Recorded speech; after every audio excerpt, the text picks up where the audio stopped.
भोजन के विषय में शास्त्र संत कहते हैं, जो सिर पर पगड़ी या टोपी रख के दक्षिण की ओर मुख करके अथवा जूते पहनकर भोजन करता है, उसका वह सारा भोजन आसुरी समझना चाहिए।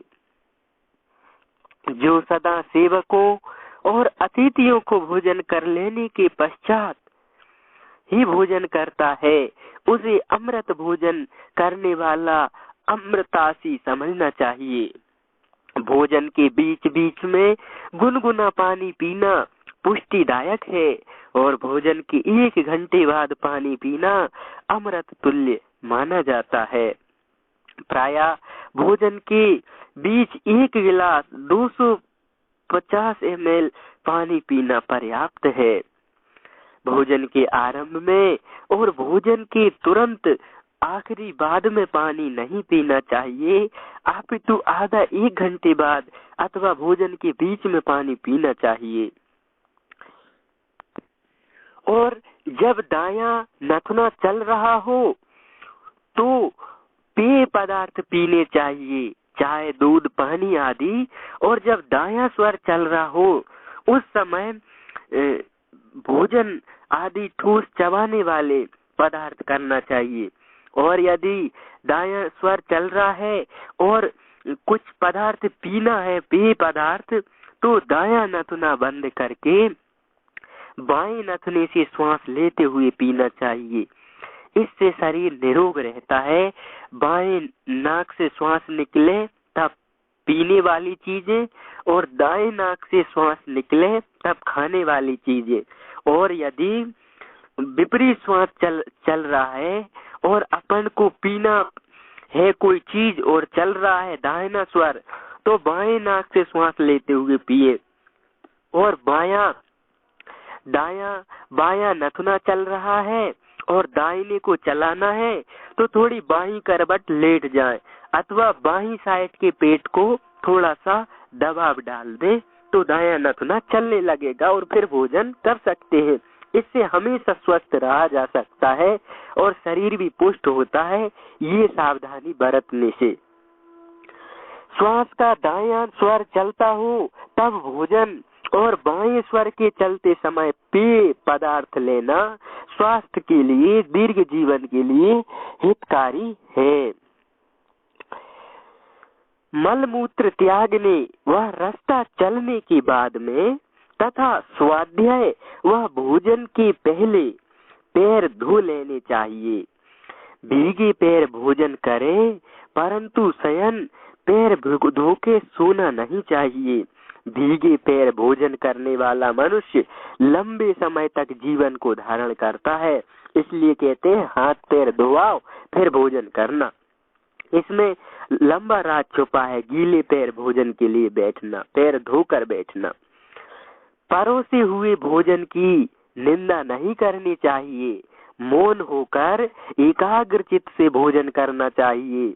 भोजन काल में यह अन्न पचेगा या नहीं पचेगा, इस प्रकार की शंका नहीं करनी चाहिए। भोजन के बाद मन ही मन नाभि माने पेट पर अग्नि का ध्यान करना चाहिए। भोजन के अंत में दही नहीं मठा पीना चाहिए तथा एक हाथ से दाहिने हाथ के अंगूठे पर जल डाल के फिर जल से आँख, नाक, कान, नाभि का स्पर्श करें तो बहुत बढ़िया बताया है। महाभारत के अनुशासन पर्व में ये बात आई है कि एक हाथ से दाहिने पैर के अंगूठे पर जल डालें और फिर जल से आँख, नाक, कान और नाभि का स्पर्श करें। पूर्व या उत्तर की ओर मुख करके भोजन करने से दीर्घायु और सत्य की प्राप्ति होती है। भूमि पर बैठकर ही भोजन करें, चलते फिरते कभी ना करें। किसी के साथ एक पात्र में 2 जने भोजन ना करें तथा अपवित्र मनुष्य के निकट बैठकर भोजन करना निषिद्ध है। जिस भोजन को अपवित्र स्त्री ने छू लिया हो, रजसवला ने छू लिया हो, तथा जिसमें से सार निकाल लिया गया हो, ऐसा अन्न नहीं खाना चाहिए। सत्पुरुषों के सामने बैठकर भोजन ना करें। सावधानी के साथ केवल सुबह और शाम ही भोजन करें। बीच में कुछ भी खाना उचित नहीं है। शाम के समय अल्पाहार करें। दिन में भी उचित मात्रा में सेवन करें। भोजन के समय मौन रहना और आसन पर बैठना उचित है। निषिद्ध पदार्थ ना खाएं। भोजन पीना चाहिए और पानी खाना चाहिए। पेय पदार्थ खाना चाहिए और चबाने वाली चीजों को पीना चाहिए। अर्थात भोजन को इतना चबाओ कि वह पानी जैसा तरल बन जाए। पानी अथवा दूसरा पेय पदार्थ इतना आराम से पीना चाहिए मानो खा रहे हो। खड़े होकर पानी पीना हानिकारक है, अतः पानी बैठकर और चुस्की लेते हुए धीरे धीरे पीना चाहिए। शास्त्र कहते हैं जलम पीवेत मुहुर मुहुर, और जो खड़े होकर एकदम जल्दी से पानी पी जाते हैं उनको घुटने और पिंडलियों का नस चमकने का तकलीफ हो जाता है। अंजलि से भी पानी नहीं पीना चाहिए। स्नान किए बिना, मंत्र जप किए बिना, देवताओं को तर्पण किए बिना, सूर्य तुलसी पीपल को जल चढ़ाए बिना, गुरु माता पिता और अतिथि तथा अपने आश्रितों को भोजन कराए बिना, अपने से प्रेम न करने वाले व्यक्ति द्वारा बनाया या परोसा गया उत्तर या पूर्व की ओर मुख किए बिना, झूठे मुख से अपवित्र पात्रों में अनुचित स्थान पर असमय हाथ पैर मुख धोए बिना, इच्छा की या उदास मन से परोसे गए अन्न की निंदा करते हुए भोजन नहीं करना चाहिए।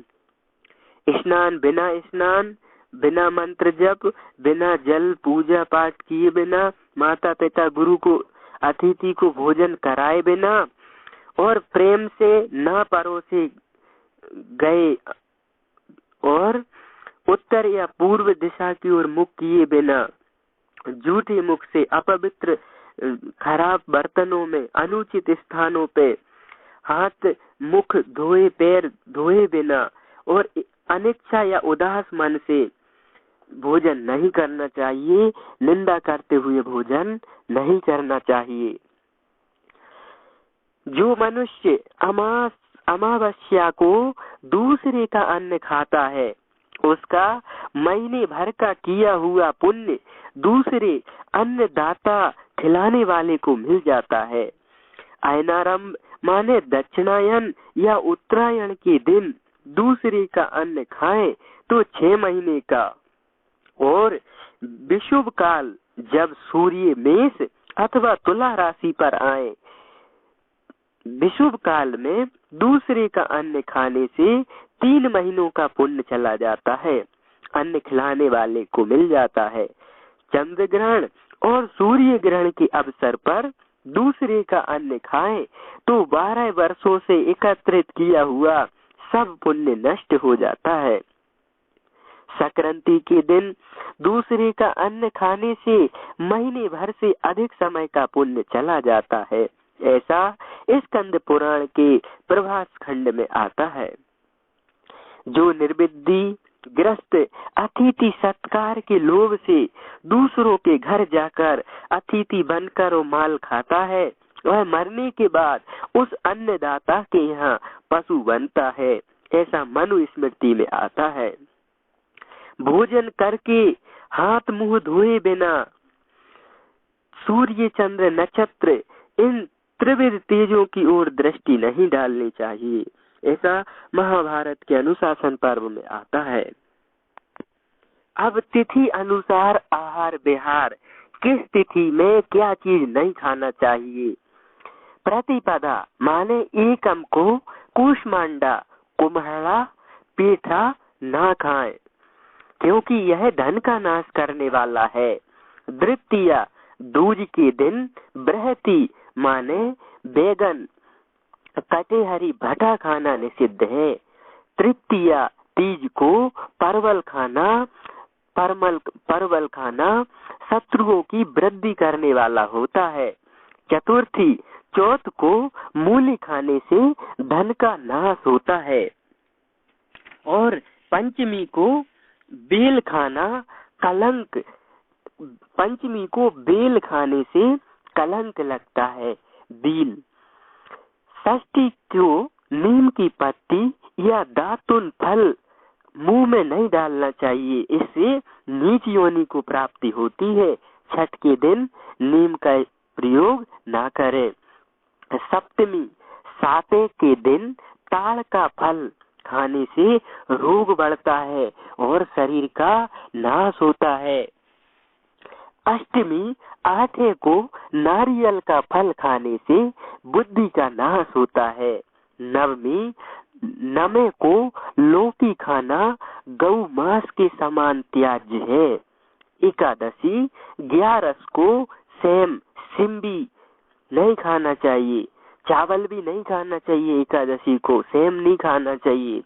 और द्वादशी को पूतिका माने पोई भाजी और त्रयोदशी को बैगन माने भटा पुत्रों का नाश करने वाला होता है। ऐसा ब्रह्म वैवर्त पुराण के ब्रह्म खंड में आता है। अमावस्या, पूर्णिमा, संक्रांति, चतुर्दशी और अष्टमी तिथि, रविवार, श्राद्ध और व्रत के दिन स्त्री सहवास तथा तिल का तेल खाना और लगाना निषिद्ध होता है। रविवार के दिन मसूर की दाल, अदरक और लाल रंग का साग, मिर्ची आदि नहीं खाना चाहिए।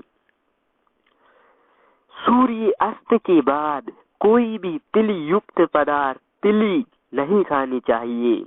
लक्ष्मी की इच्छा रखने वाले लोगों को रात में दही खाना अथवा सत्तू नहीं खाना चाहिए। यह नरक लोक की प्राप्ति कराने वाला होता है।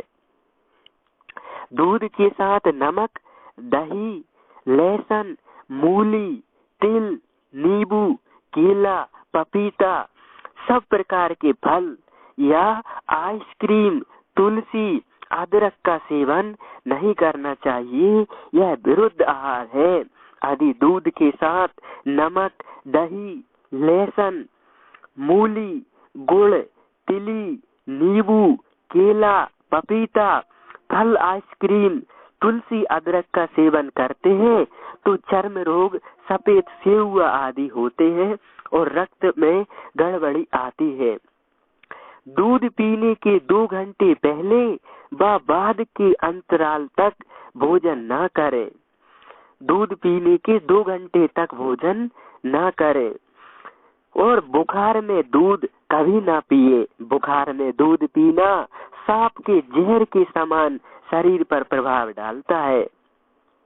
काटकर देर तक रखे हुए फल तथा कच्चे फल जैसे कि खट्टे आम, अमरूद, रोठा अमरूद, कच्चे पपीता नहीं खाना चाहिए।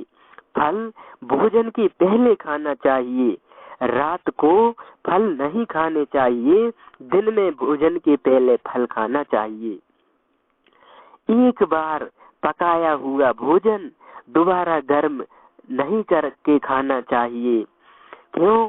क्योंकि आपने अभी रोटी बनाई फिर शाम को गर्म करके खाएंगे तो गर्म होने से भी गांठ सी बनती है, जिससे ट्यूमर की बीमारी बहुत उपजती है। अतः सब्जी तो गर्म कर सकते हैं पर रोटी आदि गर्म करके दोबारा अन्न को गर्म करके नहीं खाना चाहिए।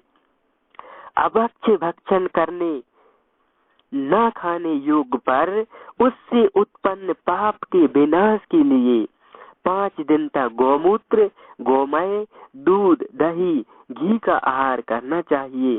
पंचगव्य गैया की 5 चीजों को खाना चाहिए। जो गलत आहार करते हैं, शास्त्र विरुद्ध खाते हैं, उनको तब उनका वो पाप मोक्ष होता है, ऐसा वशिष्ठ स्मृति में आता है।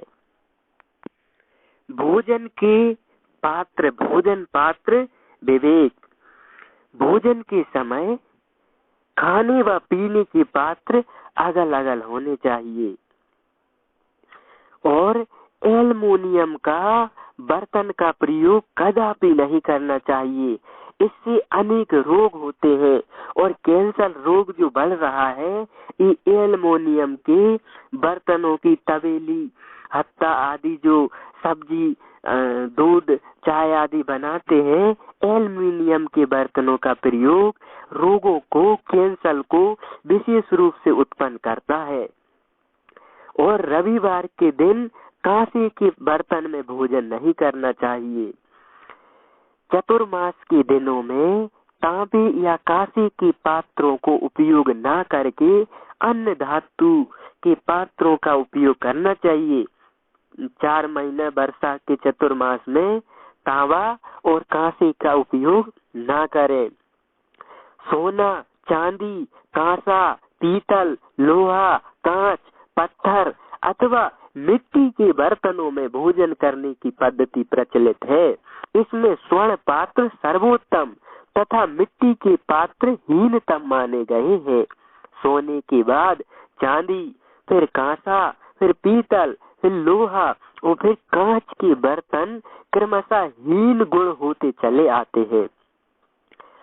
चतुर्मास में पलाश माने छेवले के पत्ते की पत्तल पर भोजन करना पाप नाशक माना गया है।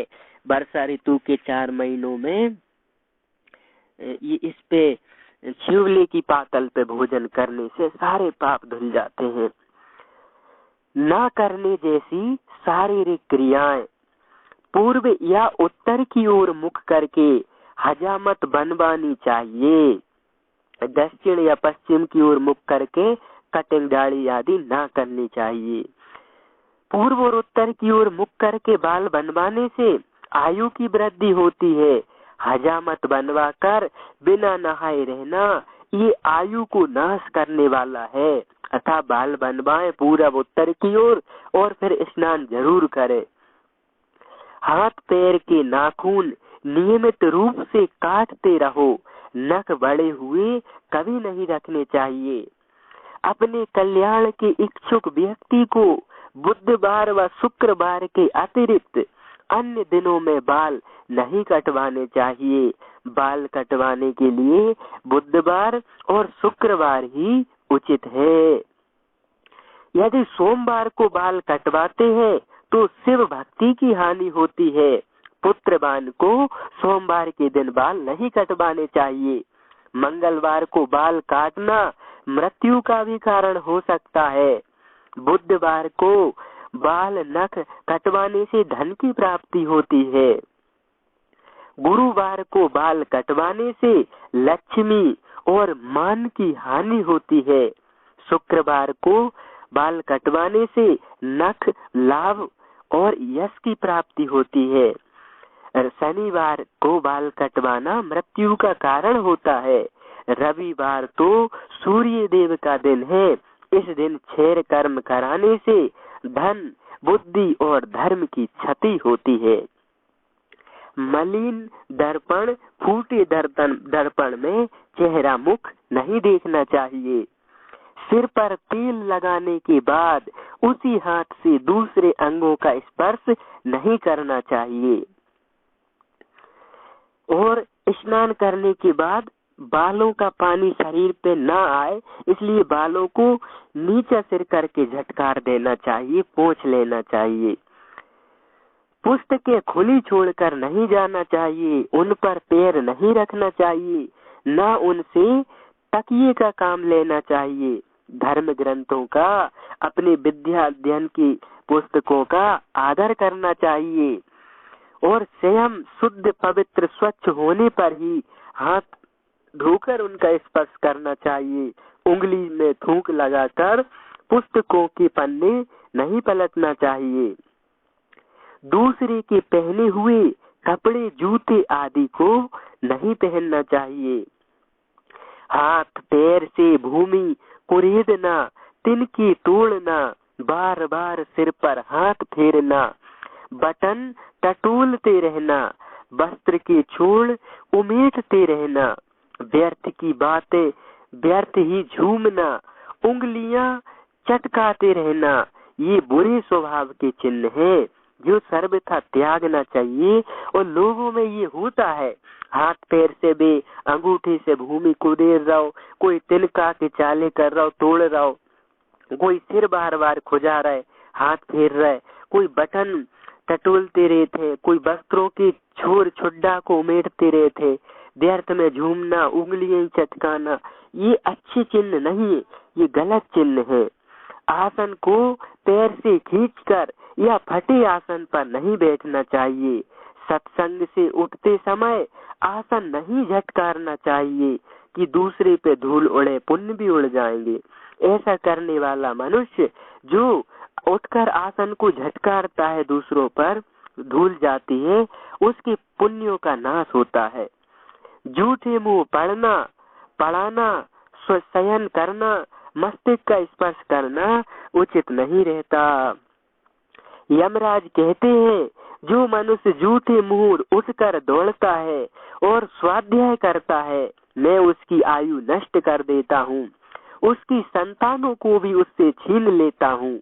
जो अनाध्याय के समय भी अध्ययन करता है, उसके वैदिक ज्ञान और आयु का नाश हो जाता है। जिसके गोत्र और प्रवर अपने ही समान हो तथा जो नाना प्रकार के कुल में उत्पन्न हुई हो, नाना के कुल में उत्पन्न हुई हो, उसके कुल का पता ना हो, जिसके कुल का पता ना हो, उसके साथ विवाह कदापि नहीं करना चाहिए। शयन, सोने के विषय में पूर्व अथवा दक्षिण की ओर सिर करके सोना चाहिए। इससे जीवन शक्ति का विकास होता है तथा दीर्घायु की प्राप्ति होती है। जबकि उत्तर या पश्चिम की ओर सिर करके सोने से जीवन शक्ति का नाश होता है और रोग अशांति उत्पन्न होती है। हाथ पैरों को सिकोड़कर पैर के पंजों की आटी क्रॉस करके सिर के पीछे तथा ऊपर हाथ रखकर वह पेट के बल नहीं सोना चाहिए। पैरों को एक दूसरे से लपेटकर और पीछे हाथ रखकर या पेट के बल औंधे होकर नहीं सोना चाहिए। सूर्यास्त के 2-2.5 घंटे बाद सो जाना व सूर्योदय से 2-2.5 घंटे पहले उठ जाना, ये बहुत ही उत्तम बात है।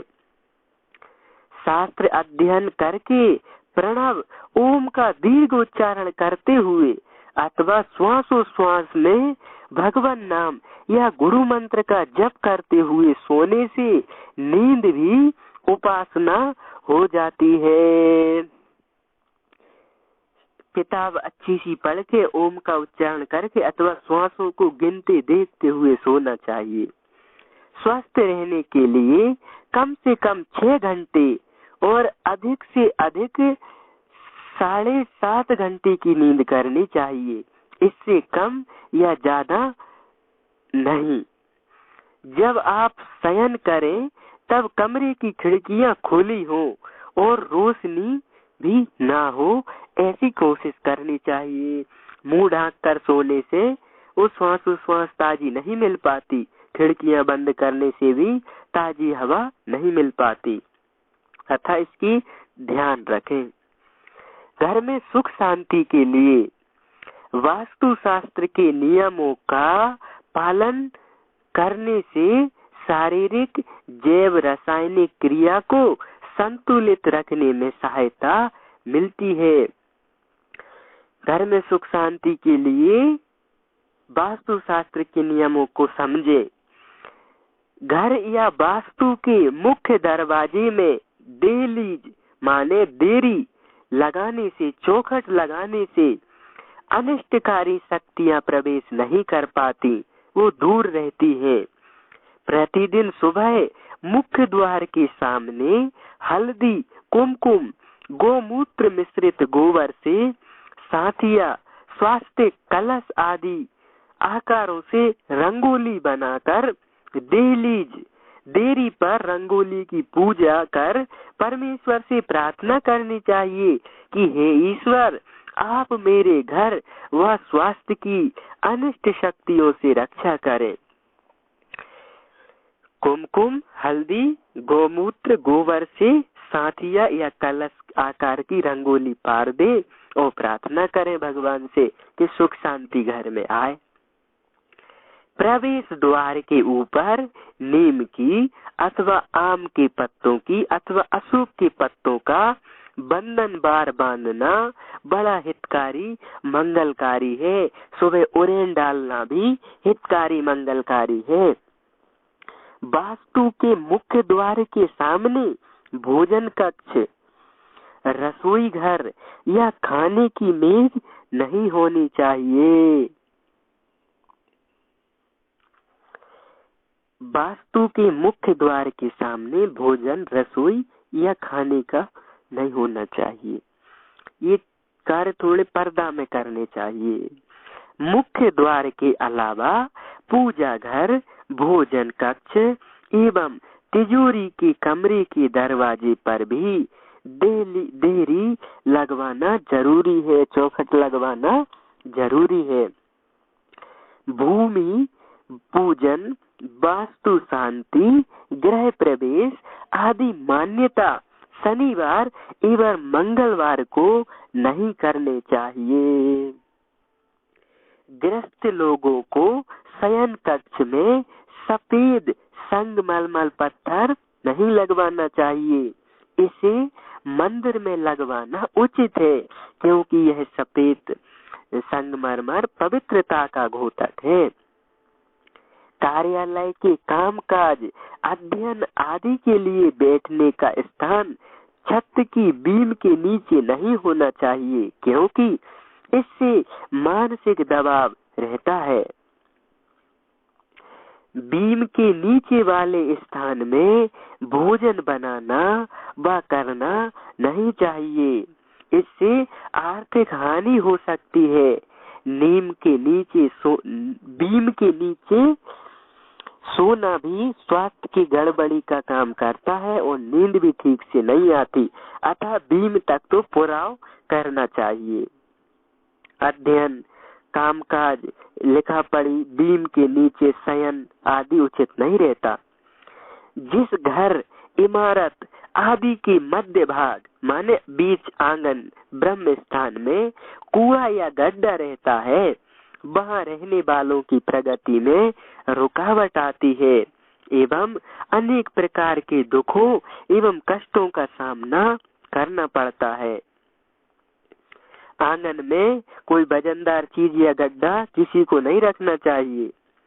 जिस घर का ब्रह्म स्थान माने आंगन परिवार का एक उपयोगी मिलन स्थल है, जो परिवार को एक डोर में बांधे रखता है, अतः आंगन में किसी चीज का निर्माण, वजन गड्ढा, कोई भी रुकावट नहीं रखनी चाहिए।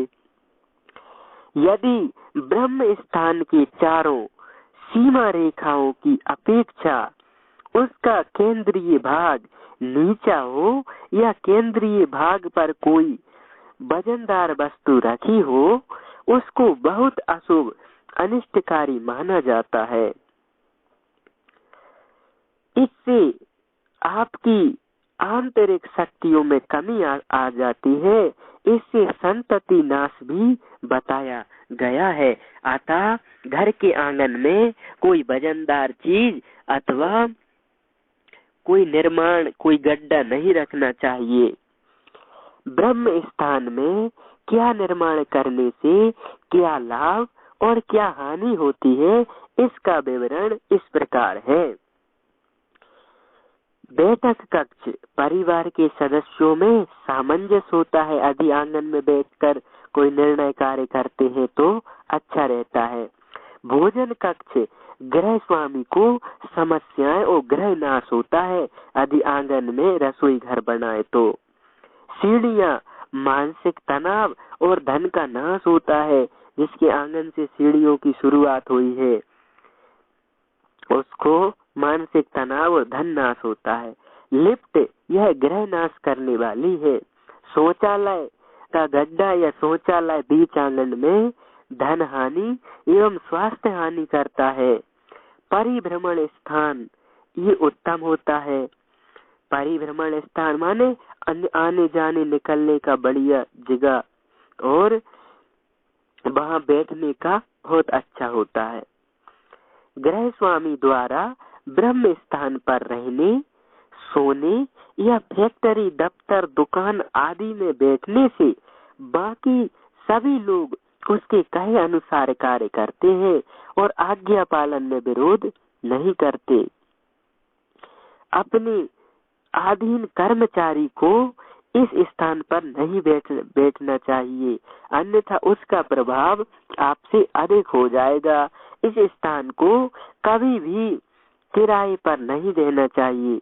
ब्रह्म स्थान माने आंगन, इस पे गृह स्वामी को बैठना चाहिए। जो इस पे ज्यादा बैठेगा, निर्णय करेगा, उसका सब पे ऑर्डर चलेगा। नैसृत दिशा में यदि शौचालय, नैसृत दिशा जो दक्षिण और पश्चिम के बीच का कोना है, इसको नैसृत दिशा बोलते हैं। इसमें शौचालय अथवा रसोई घर का निर्माण हुआ तो गृह स्वामी को सदैव स्वास्थ्य संबंधी मुश्किलें रहती है, अतः इन्हें सर्वप्रथम हटा देना चाहिए। चीनी वायु जल वास्तु पद्धति फेंग शुई के मत से यहाँ गहरे पीले रंग का 0 वाट का बल्ब सदैव जलाते रहने से इस दोष में काफी हद तक निवारण होता है। यदि नैसृत कोण में रसोई घर अथवा शौचालय है तो वहाँ पीला बल्ब, रंगीन पीला बल्ब को जलाते रहना चाहिए। ईशान रखे नीचा, नैसृत रखे ऊंचा, यदि चाहे तो वास्तु से भी अच्छा नतीजा। ईशान कोण माने जो पूरब उत्तर के बीच में है, ये हमेशा ढलान में नीचा सा होना चाहिए, इसी साइड पानी छत का गिरना चाहिए। और नैसृत माने पश्चिम और दक्षिण के बीच का कोना, फर्श, छत आदि ऊंचा होना चाहिए। इससे बहुत बढ़िया घर में सुख शांति रहती है। शौच कूप, सेप्टिक टैंक उत्तर दिशा के मध्य भाग में बनाना सर्वोचित रहता है। यदि वहाँ संभव न हो तो पूर्व के मध्य में भी बना सकते हैं, परंतु वास्तु के नैसृत, ईशान, दक्षिण, ब्रह्म स्थान एवं अग्नि भाग में सेप्टिक टैंक बिल्कुल नहीं बनाने चाहिए। बना सकते हैं उत्तर और दक्षिण के बीच के कोने में लैट्रिन आदि बनाना उचित रहता है। और ये दक्षिण और पूर्व की जो बीच का कोना है वहाँ पे रसोई घर बनाना उचित रहता है। प्लाट या मकान के नैसृत कोने में बना हुआ कुआं अथवा भूमिगत जल की टंकी सबसे ज्यादा हानिकारक होती है। प्लाट या मकान के नैसृत कोण में कुआं अथवा भूमिगत टंकी नहीं रखनी चाहिए। इसके कारण अकाल मृत्यु, हिंसाचार, अपयश, धन का नाश, खराब प्रवृत्ति, आत्महत्या, संघर्ष आदि की संभावना बहुत ज्यादा होती है। परिवार के सदस्यों में झगड़े होते हो तो परिवार का मुख्य व्यक्ति रात्रि को अपने पलंग के नीचे 1 लोटा जल पानी रख दे और सुबह गुरु मंत्र अथवा भगवान नाम का उच्चारण करके वह जल पीपल को चढ़ा दे। इससे पारिवारिक कलह दूर होंगे, घर में शांति बढ़ेगी। झाड़ू और पोछा ऐसी जगह नहीं रखनी चाहिए कि बार बार वो नजर में आए। भोजन के समय भी यथासंभव ना दिखे, ऐसी सावधानी रखना चाहिए। घर में सकारात्मक ऊर्जा बढ़ाने के लिए रोज पोछा लगाते समय पानी में थोड़ा नमक मिलाना चाहिए, फिर टाइल्सों पे पोछा लगाना चाहिए। इससे नकारात्मक ऊर्जा का प्रभाव घटता है और 1-1.5 रुपये किलो खड़ा मोटा नमक मिलता है, उसका उपयोग कर सकते हैं। घर में टूटी फूटी अथवा अग्नि से जली हुई प्रतिमा की पूजा नहीं करनी चाहिए। फटी टूटी फूटी मूर्ति की पूजा करने से गृह स्वामी के मन में उद्रेक और परिवार में अनिष्ट अशांति होती है, ऐसा 12 पुराण में आता है। 50 ग्राम फिटकरी का टुकड़ा घर के प्रत्येक कमरे